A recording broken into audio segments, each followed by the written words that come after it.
ready.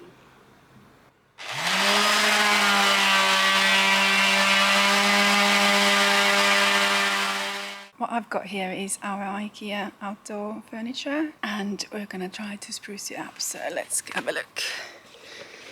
So here are the chairs that hasn't been treated at all. I believe we've had these chairs at least 5 years, if not longer, so still good quality. Here we have the table. We have tried to paint it, but it's peeling, so we probably didn't use the right paint. So we're going to be taking that paint off and treating the wood.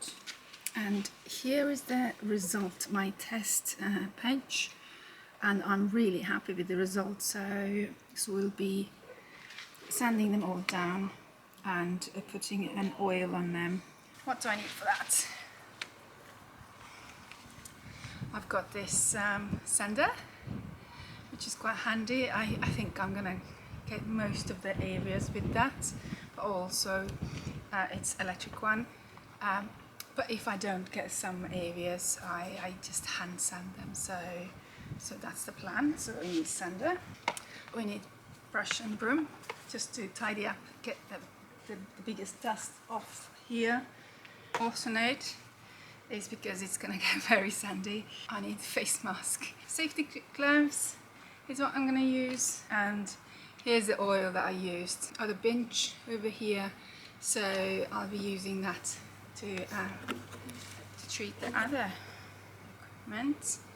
So you need to put 2 coats, so I've only done 1 coat on this one so far. This is what I'm using, cuprinol, teak oil, and I'm really happy with the results. So I'm going to move you a little bit further away because it's going to get very dusty. These chairs, just a good brush, get off the cobwebs. So yeah, I think that's it.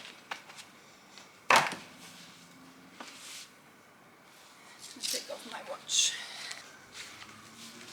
Put on my safety gloves.